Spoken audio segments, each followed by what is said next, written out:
If you want your eyes to look glossy and wet, but you don't actually want them to be wet and sticky, you gotta check out these eyeshadows. ColourPop Super Shock Shadow in the shade Ritz. It's a beige base with silver glitter, extremely similar to the famous Space Cowboy. Look at that. Because it has a sheer beige base, the silver glitter looks so much more wet and reflective and glossy. This is also a cream to powder formula, so you do not have to worry about fallout. Kiko eyeshadow stick in the shade Rosy Brown. If you sheer it out, you'll get that like wet glossy effect. It's like a taupey, purpley, pinky brown, a super unique shade. It's so creamy and long lasting. The glitters are definitely much more fine than the ColourPop Ritz. Kulfi Zari Eyes eyeshadow in the shade Chandni Raat. It's a super slippy and thin cream that almost feels like a gloss, but once you apply it, it does dry down a little bit, so it doesn't leave that sticky feel on the lids without losing that like glossy reflective shine. This is a sheer plummy brown with silver glitter particles. What I have on my lids right now, the Urban Decay Space Cowboy Intense liquid eyeshadow.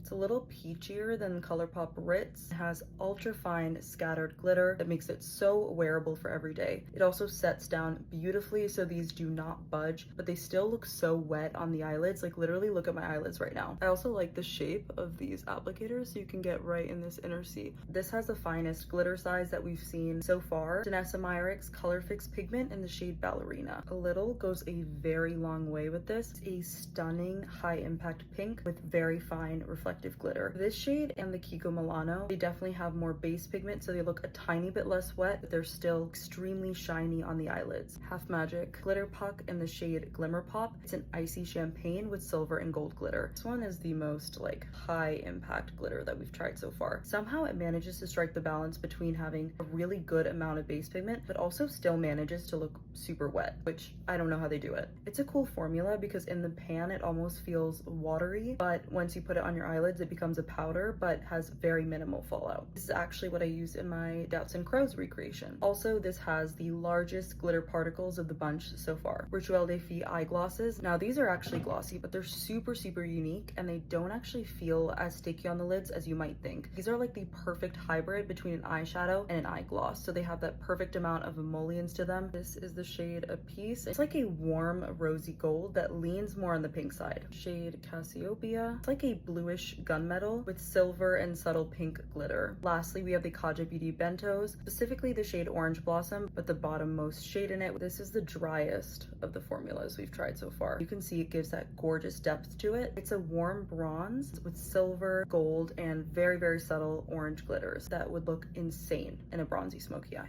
Bye!